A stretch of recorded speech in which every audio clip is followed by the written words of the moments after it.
Jaya Radha Madhava Kunja Bihari.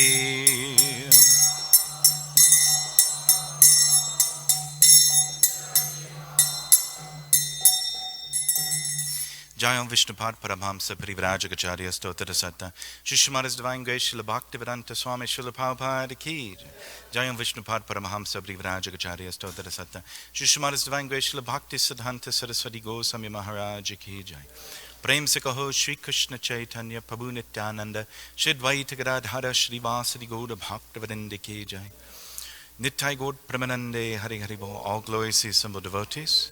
All glory to some devotees. All glory to some devotees. All glory to the lotus feet of Shri Guru and Shri Gauranga. Namo Vishnu Padaya Krishna Samshona Smanata.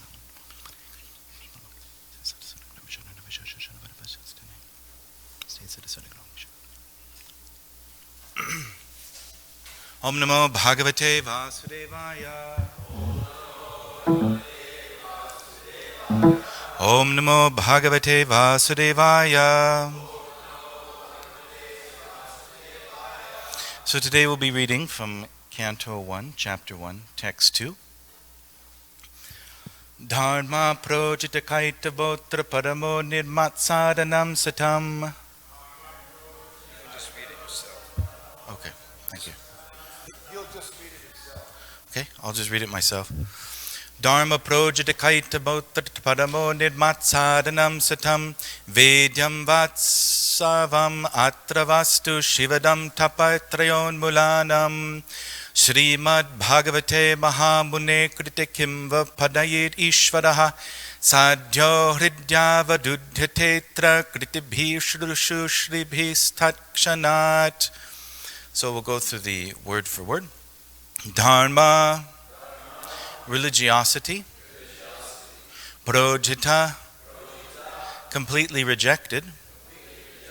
Kaitavaha, covered by fruitive intention. Atra, herein. Paramaha, the highest. Nirmatsadanam, of the 100% pure in heart. Satam, devotees. Vedyam, understandable. Vatsavam, factual. Atra, herein. Vastu, substance. Shivadam, well-being. Tapatraya, threefold miseries. Unmulanam, causing uprooting of. Shrimat, beautiful. Bhagavate, the Bhagavat Purana. Mahamuni, the great sage. Vyasadeva, Krite, having compiled. Kim, what is. Va, the need. Padaihi, others. Ishvaraha, the Supreme Lord. Sadhyaha, at once. Haridi, within the heart. Avadudhyate, becomes compact. Atra, herein. Kritibhi, by the pious men.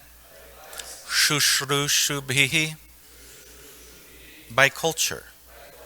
Takshanat, without delay. Translation.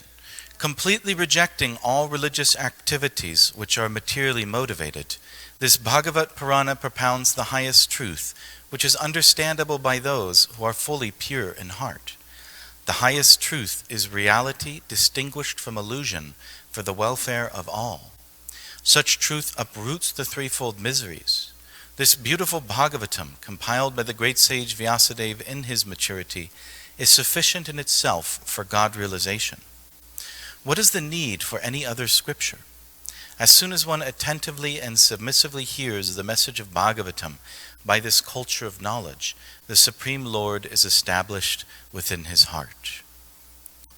Would you like to give this to Suvas Prabhu? Thank you so much. So this is somewhat of a long purport.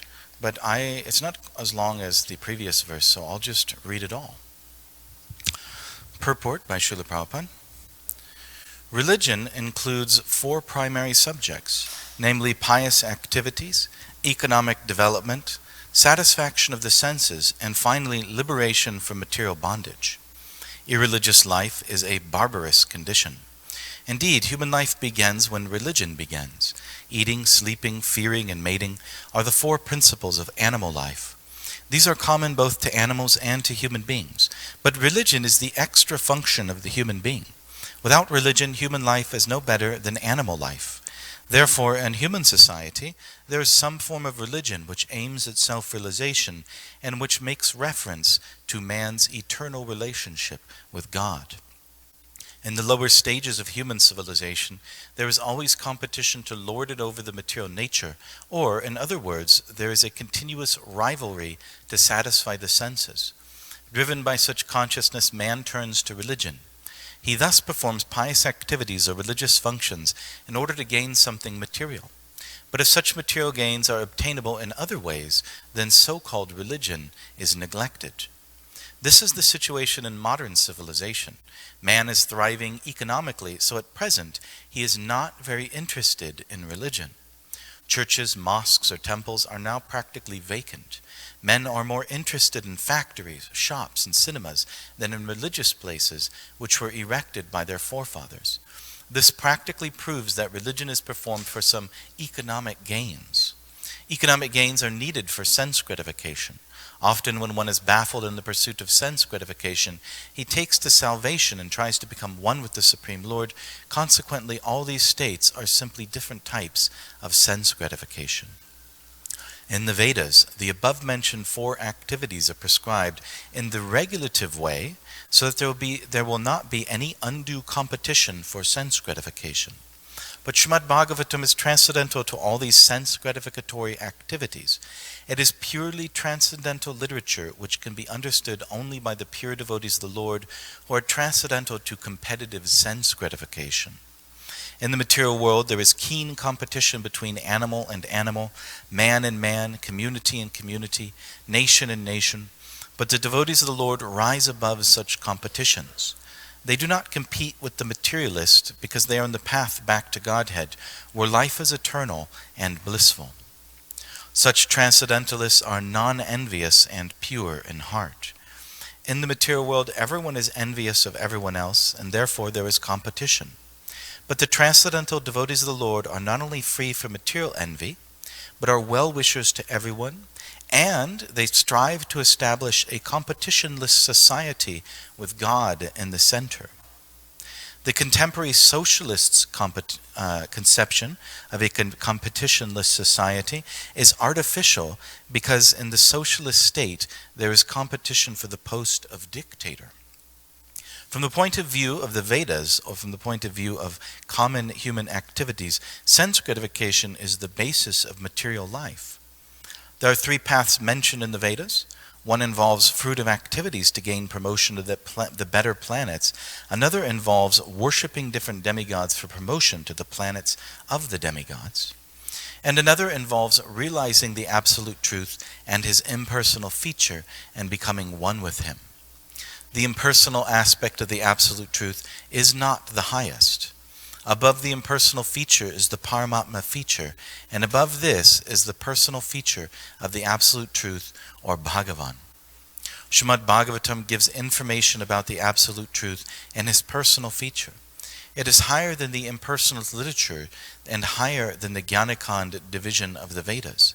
It is even higher than the Kamakand division and even higher than the Upasanakand division, because it recommends the worship of the Supreme Personality of Godhead, Lord Sri Krishna. In the Karmakand, there is competition to reach heavenly planets for better sense gratification, and there is similar competition in the Jnanakand and the Upasanakand. The Srimad Bhagavatam is superior to all of these because it aims at the supreme truth, which is the substance or the root of all categories. From Srimad Bhagavatam, one can come to know the substance as well as the categories. The substance of the absolute truth, the Supreme Lord, and all emanations are relative forms of energy. Nothing is apart from the substance, but at the same time the energies are different from the substance. This conception is not contradictory. Srimad Bhagavatam explicitly promulgates the simultaneous one and different philosophy of the Vedanta Sutra, which begins with Janmadhyasya Sutra, with the Janmadhyasya Sutra. This knowledge that the energy of the Lord is simultaneously one with and different from the Lord is an answer to the mental speculator's attempt to establish the energy as the absolute.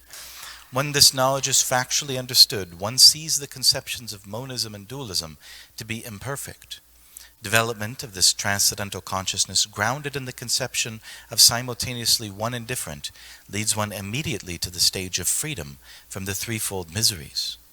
The threefold miseries are: 1. Those miseries which arise from the mind and body, those miseries inflicted by other living beings, and 3. Those miseries arising from natural catastrophes over which one has no control. Srimad Bhagavatam begins with the surrender of the devotee unto the Absolute Person. The devotee is fully aware that he is one with the Absolute, and at the same time in the eternal position of servant of the Absolute. In the material conception, one falsely thinks himself the lord of all he surveys, and therefore he is always troubled by the threefold miseries of life. But as soon as one comes to know his real position as transcendental servant, he at once becomes free from all miseries. As long as the living entity is trying to master material nature, there is no possibility of his becoming servant of the Supreme. Service to the Lord is rendered in pure consciousness of one's spiritual identity. By service, one is immediately freed from material encumbrances. Over and above this, Srimad Bhagavatam is a personal commentation on the Vedanta Sutra by Sri Vyasadeva. It was written in the maturity of his spiritual life through the mercy of Narada. Sri Vyasadeva is the authorized incarnation of Narayana, the personality of Godhead.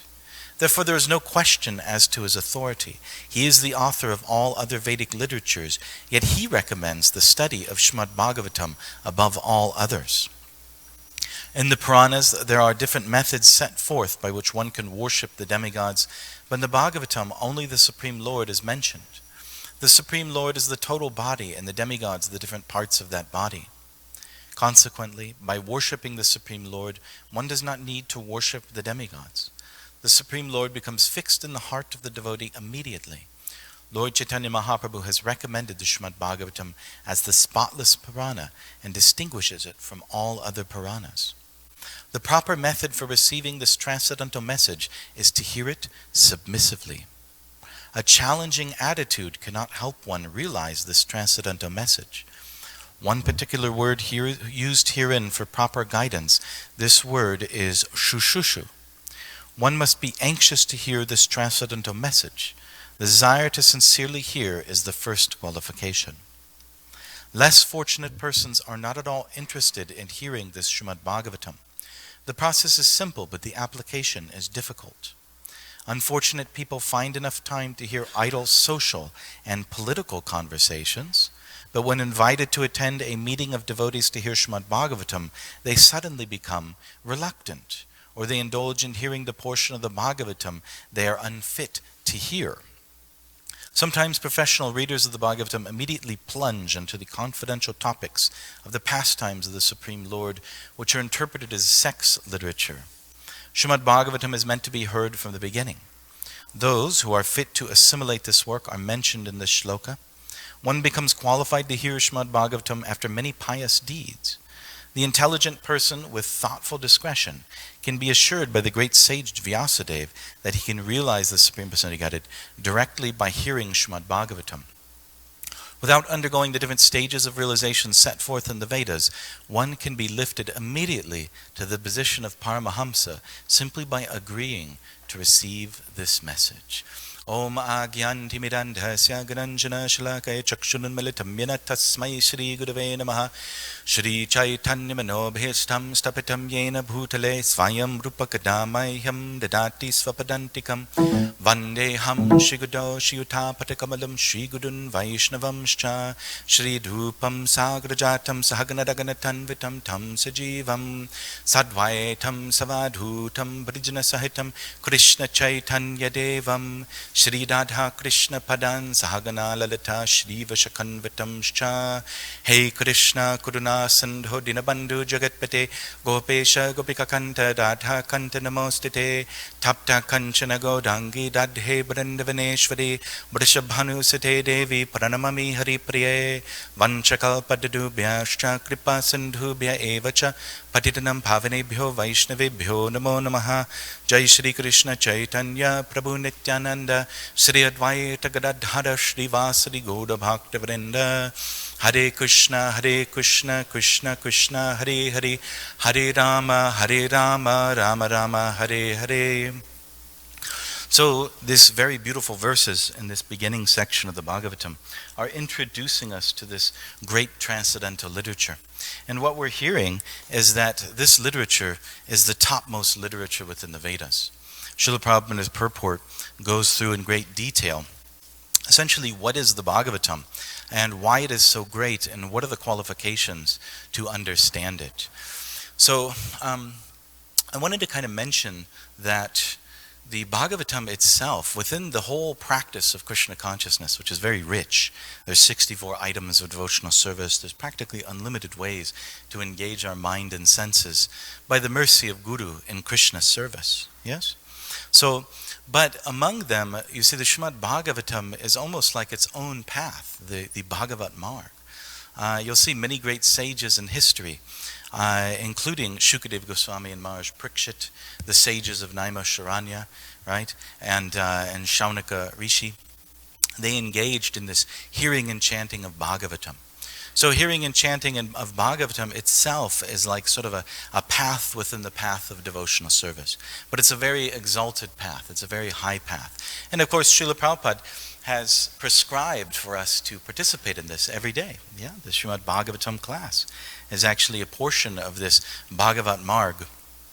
We see that coming soon in this section of Bhagavatam, Narada Muni will tell how he came to Krishna consciousness. Yeah? So Narada Muni, he was actually the son of a maidservant, and he was serving very humbly with his mother. His mother was a Shudrani. She was in a lower position in society, and yet where she lived, these great sages or Mahabhagavatas had come during the Chaturmasya season. And so it was raining, and it was very, it's too difficult to travel. All these sages just kind of sat together, and they were basically hearing and chanting the stories of Krishna. Yeah? They just came together and in pure heart discussed the pastimes of Krishna, the name of Krishna, the form of Krishna, the philosophy of Krishna, as we hear in Srimad Bhagavatam. And so Narada Muni, he describes to Vyasadeva that he was just a little boy, but he was not like other little boys. He was actually very pure in heart. He didn't like sports. He wasn't distracted by the internet. He wasn't always on his cell phone, right?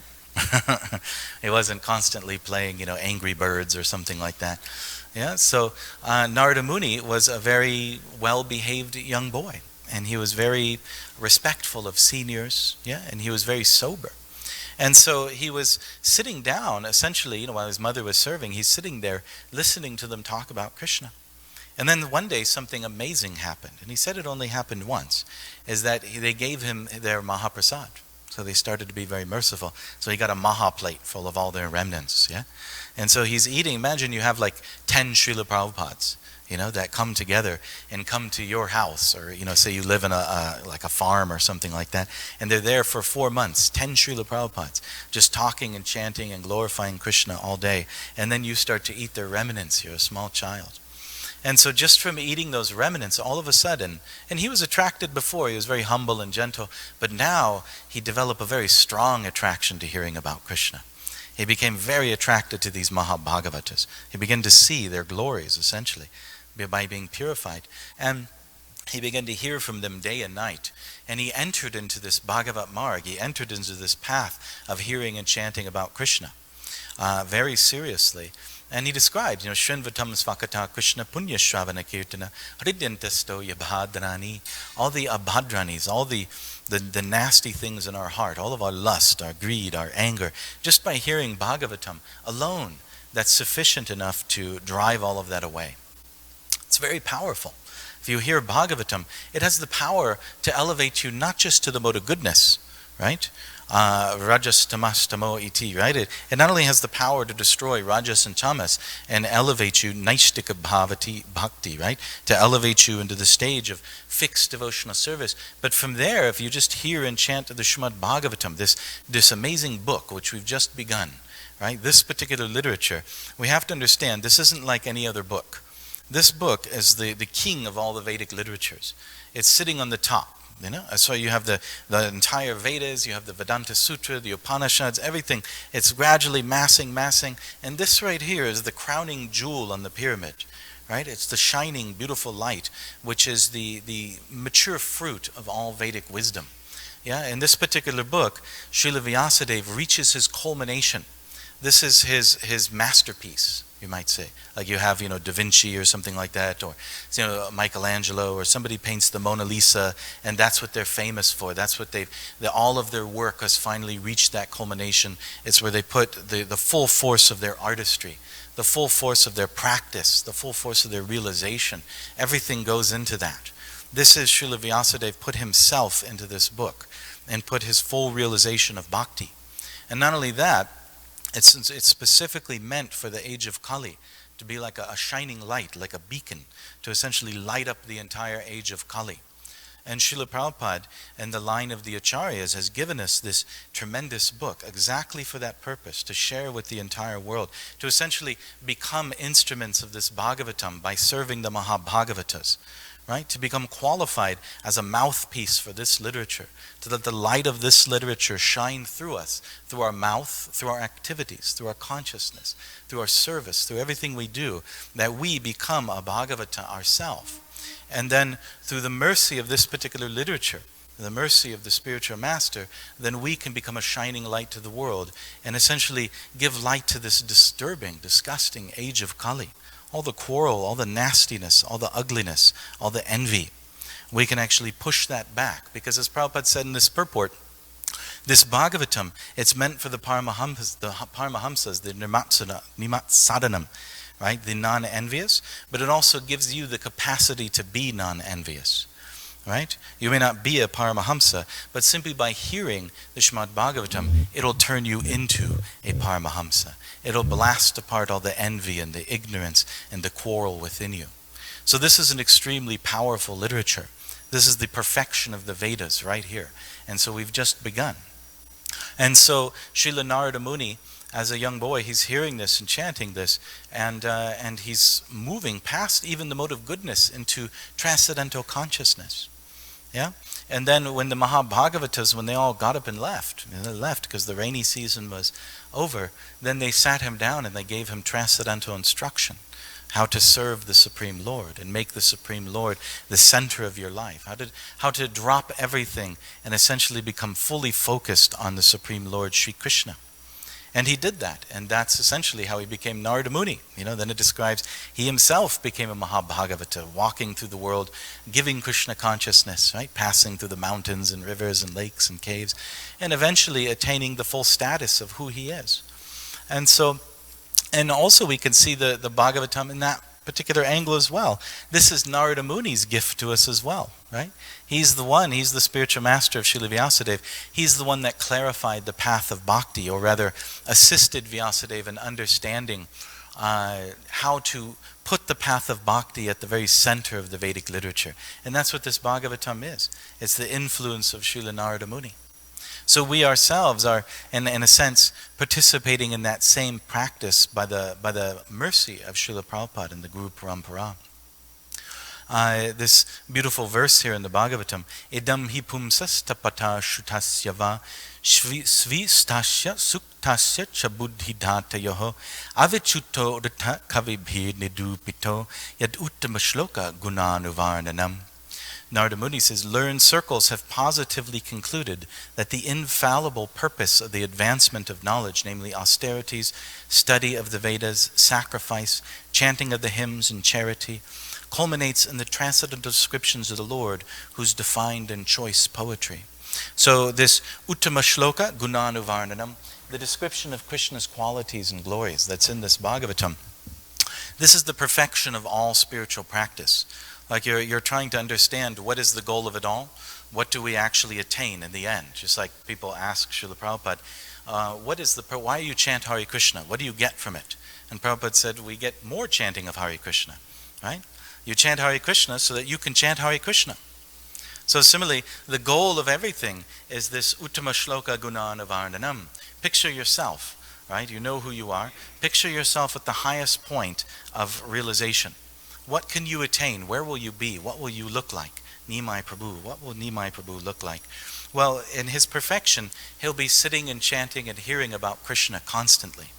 And of course, in the Krishna consciousness movement, there's an impetus or an instruction to preach and to give Krishna consciousness to others, to bring everyone else into that circle of Bhagavatam, and to give them that light as well. But that's the perfection of who you are as a devotee, is that you're constantly absorbed in hearing and chanting about Krishna and sharing that with others. Okay? So we also hear in this verse, Prabhupada mentions Chaitanya Mahaprabhu. And Chaitanya Mahaprabhu, he himself also was absorbed in this Bhagavatam. Right? He would sit with his intimate associates, Swarup Damodar Goswami and Ramananda Roy, and he would hear and chant Bhagavatam all day long. And Krishna Karnamrita, Brahma Samhita, some other literatures. But mostly, like it's describing the pastimes of, some people, they think, oh, we should just hear about the gopis and things like that.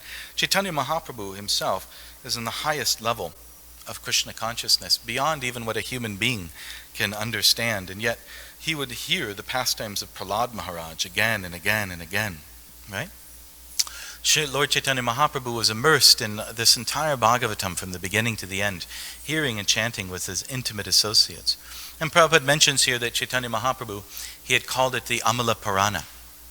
And so there's actually, this comes from a verse in the 12th canto, Srimad Bhagavatam Pudanam Amalam Yad Vaishnavanam Priyam. So the Srimad Bhagavatam, it's the Pudanam Amalam, it's completely pure. Yeah? And therefore, Vaishnavanam Priyam, it's very dear to the devotees. Right? Yasmin Paramahamsyam Ekam Amalam Jnanam Param Giyate. So it's the Paramahamsas who are tasting the Srimad Bhagavatam. Tatra Jnana Viraga Bhakti Sahitam Naiskarmyam Aviskuritam Tatshrinvan Supatan Vichadana Pado Bhaktya Vimuchen Nadaha. Srimad Bhagavatam is the spotless Purana. It is most dear to the Vaishnavas because it describes the pure and supreme knowledge of the Paramahamsas. This Bhagavatam reveals the means for becoming free from all material work, together with the process of transcendental knowledge, renunciation. And we see in this verse, why is the Srimad Bhagavatam considered the Amala Purana? Why is it so pure? Because, as it says here, very famously, Dharma projita kaita bhatra paramo nirmatsaranam satam. So it's Dharma kaitaba, kaitabo, Dharma projita kaitabo. It throws away all cheating religion. You won't find within the Bhagavatam anything but pure unalloyed devotion to Krishna.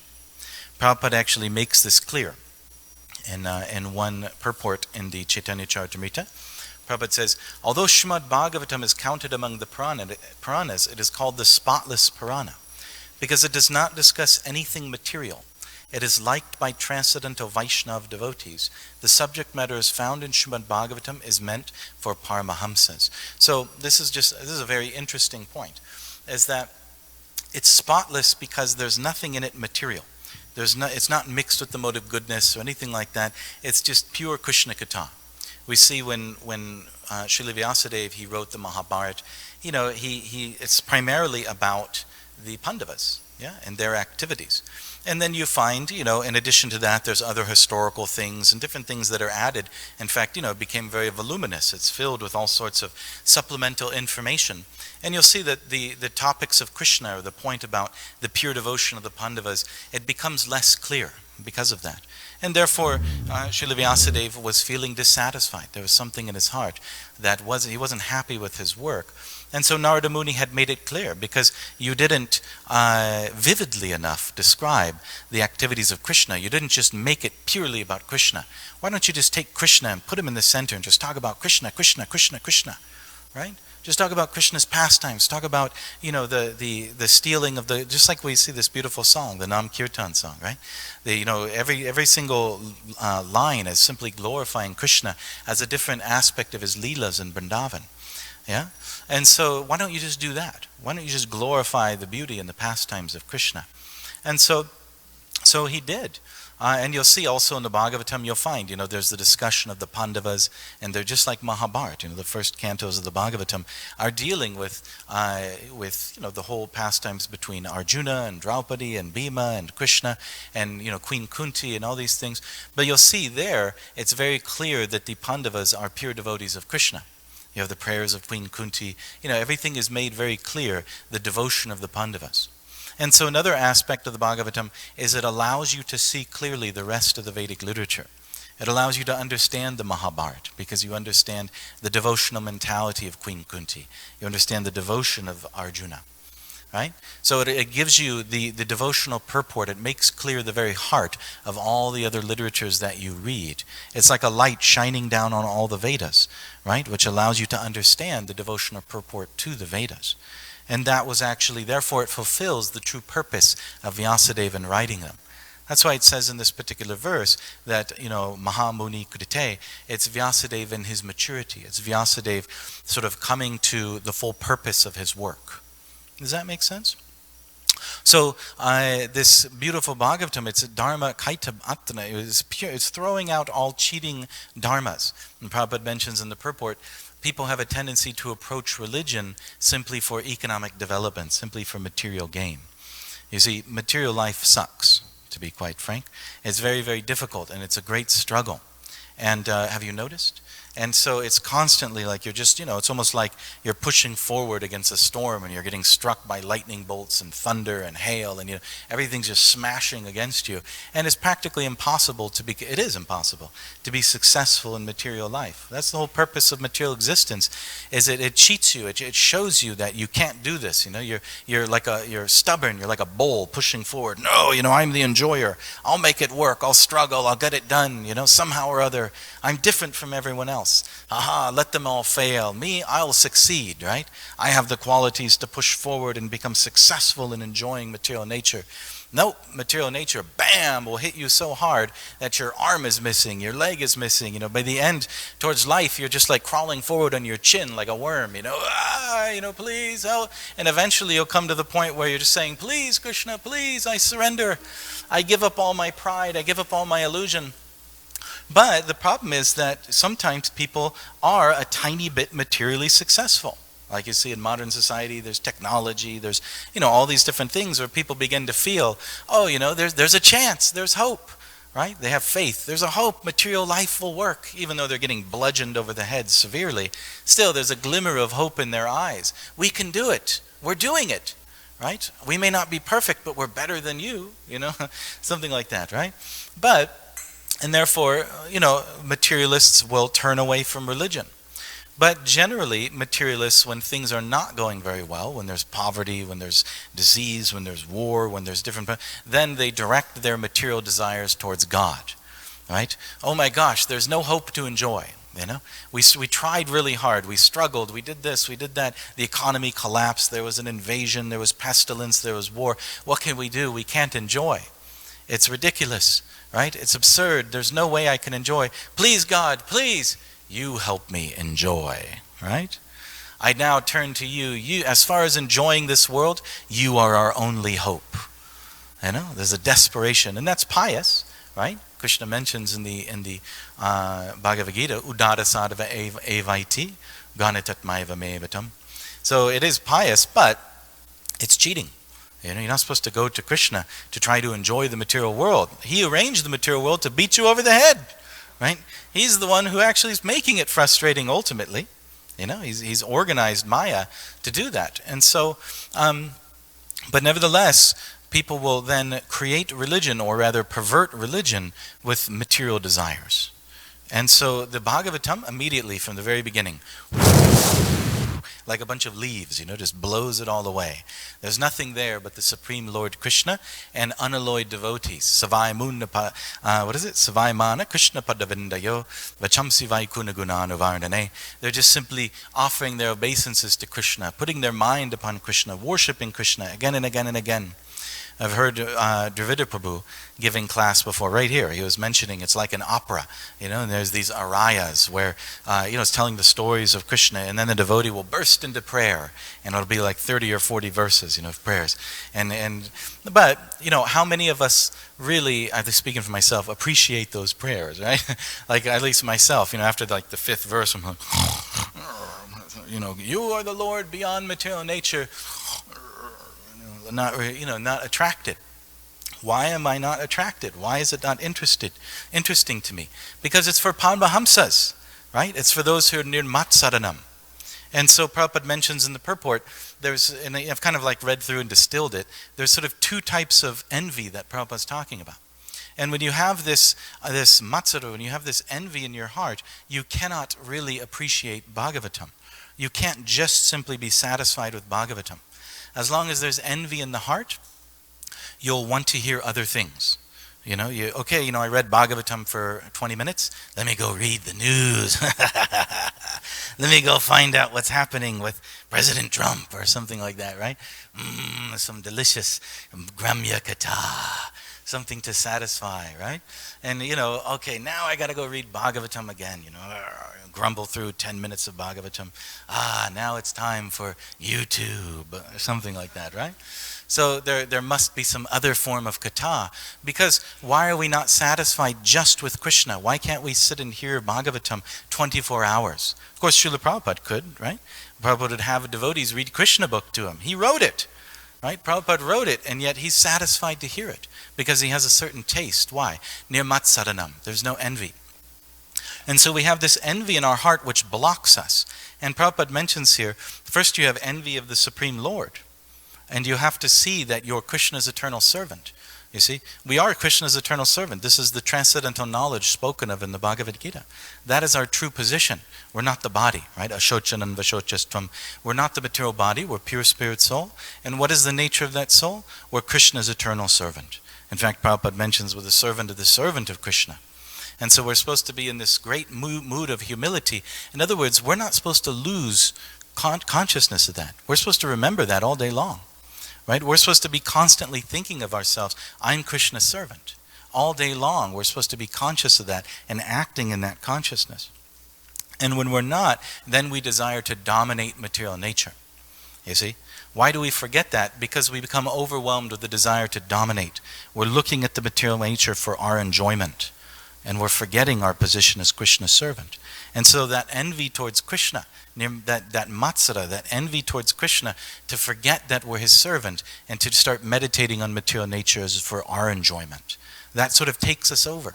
Right? We finish Bhagavatam class, maybe it takes a good half hour, an hour, and then, we're back again to being dominators of material nature. We totally forget we're Krishna's servant. Until again, by Prabhupada's grace, we have some service that we have to do. And usually the service is so difficult, like distributing books or managing or something, that you have to pray to Krishna, please Krishna, help me, right? Like your service forces you to remember your position as Krishna's servant and take shelter of him. So that's one form of envy, is this envy towards Krishna. But then there's envy towards other living entities. Prabhupada mentions in this purport, there's competition. We're always competing against each other. We're always struggling with each other because sense gratification is limited, or we feel it is. And therefore we have an antagonism towards each other. And you'll see that this takes the form of politics or nationalism or racism or whatever it may be. We join groups with each other. We're all Americans, or we're all this race or that race or this group. And we try to compete with each other and fight. And therefore you'll see that's basically what the whole world is. It's different people envious of each other, competitive with each other, joining groups and clashing and fighting and competing with each other for sense gratification. So as long as we're in that level of consciousness, then we cannot be attracted to the Bhagavatam. Like I mentioned, I'm tired of reading Bhagavatam, let me go read the news, right? Because then you enter into the kind of consciousness of competition, the consciousness of bodily concept of life, and everyone fighting against each other, struggling against each other. That's what it is. That's what the whole karmi world is. It's people fighting and struggling and competing with each other for sense gratification. So as long as we're attracted to that world, we cannot be attracted to the Bhagavatam. It's meant for the Paramahamsas who are beyond that. The Paramahamsas are not envious. You see, they just see out of compassion for all living entities. They've renounced that consciousness of being a dominator and an enjoyer. They understand themselves simply as Krishna's servants, and they're not envious of anyone or competitive. They simply see themselves as the servants of all living entities and try to give them Krishna consciousness. And so you cannot really taste Bhagavatam or enter into this crest jewel of Vedic literature, this highest path within the path of spiritual life. You can't enter into the Shravanam Kirtanam properly until you have this quality of freedom from envy. And so I wanted to finish here. Prabhupada mentions in a letter to Paranjan in Honolulu, therefore I have to see that in all languages all our books are published. If we strain and if he takes one book home, someday people will come to understand what valuable knowledge they have received. So Prabhupada's mentioning here, it's a strain, not only to publish the books and to print them, which is very difficult, but to also distribute them. It's a great strain, and yet we have to be confident that one day they'll actually understand the value of it. They'll actually appreciate it, and it happens magically, right? The books, as people mention, they're like a bomb, eventually they explode within people's consciousness. It is transcendental literature. Nobody can challenge it. It is done so nicely, without any spot. He's referring to the Bhagavatam, the spotless Purana. Please continue like this to print books in all the languages for the benefit of suffering, misdirected humanity. So this is the service of the Bhagavatas. This is the service of the Nirmatsaranam, those who are non-envious. Does that make sense? There's material consciousness and there's envy, and then but the Paramahamsa, when they act in the world, they act for the benefit of humanity and try to give them Krishna. They try to help them as much as possible, just as the Mahabhagavatas helped little Narada Muni, right? And so, not only should we free ourselves from this envy and develop the qualification to immerse ourselves like Paramahamsas, like swans, into the stems of the lotus feet of Krishna, but in the form of this Srimad Bhagavatam, but we should also endeavor to be kind and to assist others without envy, without fear, without competition, to also take shelter of those same lotus feet. Okay? Thank you very much. Are there any comments or questions? Yes, Prabhu?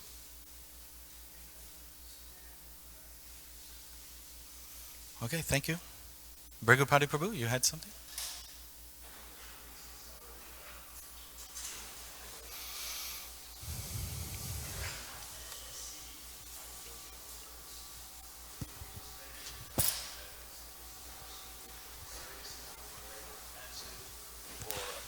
Of both, because sometimes we see that the devotees come and they make an effort. I mean, it's obviously making somewhat of an effort, and I heard Prabhupada saying in a lecture that the acharyas and Krishna's trying to fan the spark.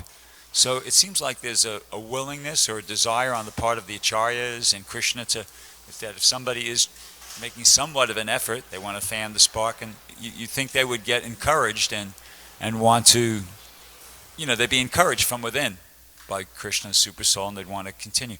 But sometimes we see people, they seem to be making an effort, and they just don't succeed. They poop out, they leave, they give it up. Or even sometimes devotees who stay in the community, but they don't seem to be able to, have that, be practicing with enthusiasm. Sometimes it seems sometimes I'm discouraged by the results I see other people getting, and even, and to be honest with you, the results I'm experiencing. And I'd just like to know, is that due to lack of seriousness, offenses, a combination of both? How do we test from Krishna? How do we understand that? Well, I think there's different ways of understanding it. Like if you see Srila Prabhupada, like if you read in his lectures and his letters and things like that, Prabhupada has a mood that sometimes it takes a lot of maturity to understand. Like Prabhupada's very broad. He's very broad-minded and very encouraging. And so when devotees have mistakes and things like that, it almost seems like Prabhupada doesn't take it too seriously. He's just kind of like, okay, let them begin again. Or say somebody had a big fall down. Okay, just chant Hare Krishna and, even give them responsible service again and stuff, right? Like Prabhupada doesn't seem to take he doesn't seem to take it all too seriously. the negative side of failure in Krishna consciousness. He doesn't really seem to focus on that too much. He's kind of like, he's so enthusiastic to serve and to preach and to carry on the mission of Guru Maharaj. He's just kind of like, imagine like you have like a marathon runner who's so strong, like an Olympic athlete, and he's just running, and there's always people running with him, and he's just like, come on, let's go, yeah, Nitai Gaur Premanande, and he's grabbing everyone and pulling them all forward, and they're all inspired by that and running with him, and some people some people are running right there next to him. Archita Prabhu, Suvas Prabhu are like running, yourself, are like running right next to Prabhupada and, right at his left and right side. And, and they're really inspired and powerful and just sort of charging forward. And Prabhupada's very pleased and smiling upon them. And then you'll find other devotees are kind of dropping back, maybe 10 yards, 15 yards. There's other devotees way in the back. Even you go on like Rath Yatra, you'll see that, right? There's some devotees dancing in front of Jagannath, and there's some devotees, about half a mile back talking to each other about politics or whatever, right? So, there's different devotees that'll fall behind, but Prabhupada's mood is always, he's never like turning around and looking and kind of like, what are you doing way back there? It's always just like, come on, and inspire and to keep people moving forward. So at least that's my kind of understanding. Maybe other devotees may give their understanding as well. But it seems to me that Prabhupada is always very, very forgiving and charitable in how he saw the faults of others. And he was always overwhelmingly trying to encourage and engage people. And so regardless if someone is, and it goes at different times in their life, people may be very serious, people may not be serious, and it may fluctuate and things like that. But the point is that we're serious, and that we're pushing forward, and that we're doing our best to serve the spiritual master. And we just have a very kind and encouraging mood towards others. That's my understanding. Does somebody want to add something to that? Yes, Prabhu? This will be the final comment. I just wanted to add something to Brigupati Prabhu's question. Kind of in a simple way, what I was thinking as Brigupati Prabhu was asking that question, what I've learned is how's the quality of our chanting and offenses. We have the 10 offenses in the chanting of the holy name. So if we're very careful to guard against the weeds, the material desires, by keeping the association of devotees, keeping association of good devotees, advanced devotees, keep ourselves humble, hearing Bhagavatam class every day, chanting as nicely as we possibly can, showing gratitude for everything that Srila Prabhupada has given us. But mainly the thing that I see is the offenses, to really be really careful about offenses, because that'll, no matter what we have and what we've developed, the mad elephant offense, the elephant, he comes through your garden and he just tramples it. So we have to be very careful and guard against offenses. Okay. So that's my short version of... Okay, we're a little over time here, 5 minutes over. So thank you very much. All glories to Srila Prabhupada.